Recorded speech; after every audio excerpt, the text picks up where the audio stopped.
सभी दोस्तों को प्यार भरा नमस्कार। हम हाजिर हैं एक नए क्वेश्चन सेट के साथ। ठीक है, सेट के एक नए क्वेश्चन के साथ। तो चलिए देखते हैं which of the following set justify your answer, मतलब इसमें से कौन सा सेट है और आपको अपना आंसर के लिए सत्यापन भी करना है, जस्टिफाई करना है कि अगर आप बता रहे हैं सेट है तो ये क्यों सेट है।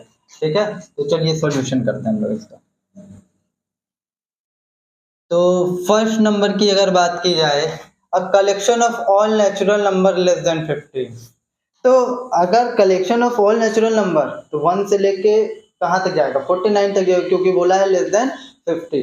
तो ये वेल डिफाइंड है ना। और वेल डिफाइंड मतलब आप क्लियरली ये बता पाए कि वो जो एलिमेंट है उस सेट में आएगा कि नहीं, तो उसे हम लोग वेल डिफाइंड कहते हैं। तो अगर ये वेल डिफाइंड है, जो कि लग रहा है कि वेल डिफाइंड, आप क्लियरली बता पाएंगे ना कौन कौन आएंगे, 1 से लेकर 49 तक आएंगे, तो ये सेट है। ठीक है, it is a set, it is set because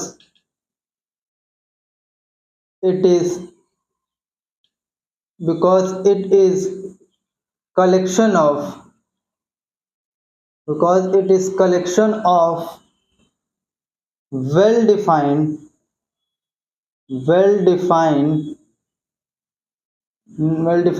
natural number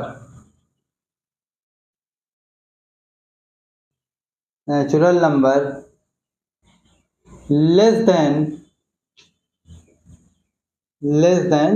50। तो सब में आपको यही रीजन देना है कि ये वेल डिफाइंड है, और जो वेल डिफाइंड वो इसलिए सेट है, और जो वेल डिफाइंड नहीं होगा वो सेट नहीं होगा। ठीक है, तो नेक्स्ट क्वेश्चन देखते हैं। अ collection of good hockey player in India.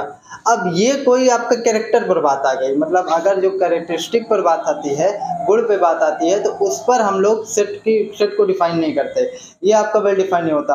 अब गुड की क्या डेफिनेशन है, किसी के लिए कोई गुड है तो वही इंसान किसी और के लिए बैड हो जाता है। ठीक है, तो ये वेल डिफाइंड नहीं है, it is not a set, it is not a set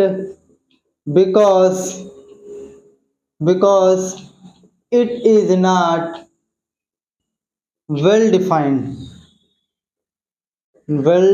आप नहीं बता पाएंगे कि कौन इसमें आएगा, क्यों? क्योंकि ये वेल डिफाइंड ही नहीं है भाई। किसी के कैरेक्टर के हिसाब से आप क्या बताएंगे कि कितना अच्छा है कितना खराब है। ठीक है, the collection of all girls in your class, जितने भी आपके क्लास में गर्ल्स हैं उनका कलेक्शन में है। जैसे अगर 6 है तो 6 का नाम लिखे, कोई नहीं है तो जीरो कर देंगे, तब भी तो वो वेल डिफाइंड है। आप क्लियरली बता पा रहे हैं ना कि कितने लोग हैं कितने लोग नहीं हैं, उस सेट में आएंगे कि नहीं आएंगे। जब आप क्लियरली बता पाए तो वो सेट की कैटेगरी में, अन्यथा वो कलेक्शन सेट की कैटेगरी में नहीं है। तो it is a set because it is well defined। ठीक है, अब देखिए the collection of most talented writer in India. Most talented writer, भाई टैलेंट की क्या बात करेंगे, टैलेंट किसी के लिए कोई राइटर टैलेंटेड है तो वही राइटर किसी और के लिए टैलेंटेड नहीं है। अब क्रिकेटरों में बात कर लीजिए, कोई क्रिकेटर जैसे MS धोनी, किसी को अच्छा लगता है, किसी को MS धोनी को कोई भर भर के गरी आता है क्योंकि उसको अच्छा नहीं लगता। आप चाहे जो किसी के लिए विराट कोहली अच्छा है लेकिन किसी के लिए विराट कोहली अच्छा नहीं है।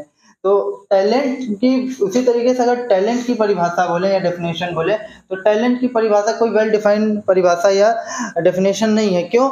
क्योंकि टैलेंट सब में अलग अलग होता है, और टैलेंट से आप, जैसे अजिंक्य रहाणे का टैलेंट अलग है, ठीक है, सचिन तेंदुलकर का टैलेंट अलग है, सचिन तेंदुलकर स्टेट ड्राइव अच्छा खेलते हैं और उनका टैलेंट अलग है, और इसी तरह से विराट कोहली कवर ड्राइव अलग खेलते हैं। तो टैलेंट से आप किसी का नहीं बता सकते कौन कितना टैलेंटेड है किसके तुलना में। तो आप टैलेंट से किसी को नहीं, क्योंकि अगेन अगर आपको ये सब लंबा चौड़ा नहीं समझना है तो एक बात जानिए कि जो भी आपकी प्रॉपर्टी यानी गुण के हिसाब से बात आएगी, कैरेक्टरिस्टिक के बात पर से बात आएगी, तब आप उसको नहीं करेंगे। किसी इंसान के टैलेंट आप ये नहीं बता सकते कि कौन कितना सबसे ज्यादा टैलेंटेड बोला होता तब भी आप नहीं कर सकते। भाई किसी के लिए सबसे ज्यादा टैलेंटेड सचिन तेंदुलकर है तो किसी के लिए ब्रेन ला रहा है, तो ये भी सेट नहीं है, क्योंकि आप क्लियरली नहीं बता पाएंगे कि उस सेट में कौन से एलिमेंट आएंगे।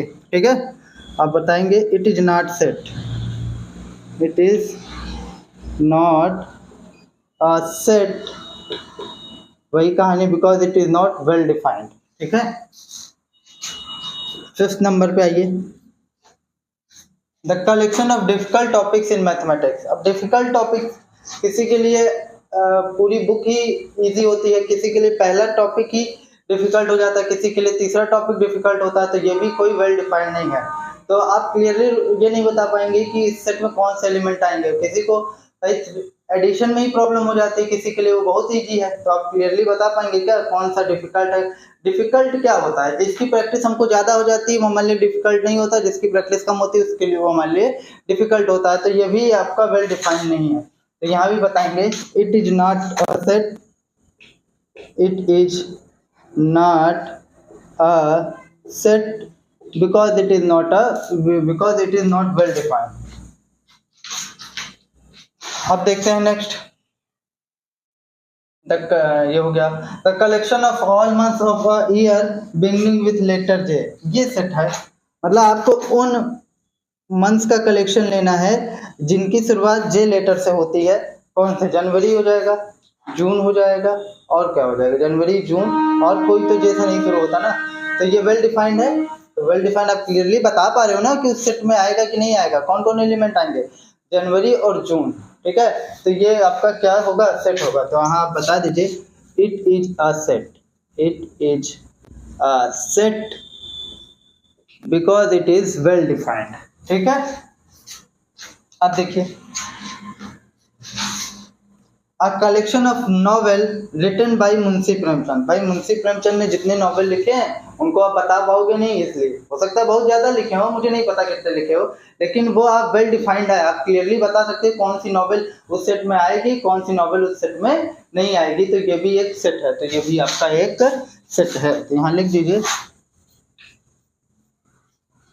It is a set because it is well defined. अगर आपको रीजन देना हो तो लिख लीजिएगा। ठीक है, the collection of all question in this chapter. तो एक चैप्टर, अगर सेट के चैप्टर की बात कर लिया जाए तो उसके जितने भी क्वेश्चन है, एक तो लिमिटेड है, आप काउंट भी कर सकते हो, नहीं भी काउंट कर सकते, तो वेल डिफाइंड है, आप इजिली बता सकते हो कि ये वाला क्वेश्चन, जैसे सेट के क्वेश्चन के कलेक्शन बना रहे हैं एक चैप्टर में, तो रिलेशन का क्वेश्चन उसमें नहीं आ सकता, मैट्रिक्स का क्वेश्चन उसमें नहीं आ सकता, तो आप क्लियरली बता सकते हो कि कौन सा क्वेश्चन उसमें आ सकता है, कौन सा क्वेश्चन नहीं है। तो ये भी एक वेल डिफाइंड है कि नहीं ये सेट, तो अगर ये कलेक्शन, तो अगर ये वेल डिफाइंड है तो क्या होगा, ये एक सेट होगा। तो ये भी आपका एक सेट है, it is also a set. The collection of most dangerous animal in the world. अब देखिए, मोस्ट डेंजरस एनिमल की बात आप क्या करेंगे, किसी को शेर से डर लगता है, भाई वो डेंजरस है, ऐसी बात नहीं है, मुझे भी डर लगेगा शेर अगर सामने आ जाएगा तो।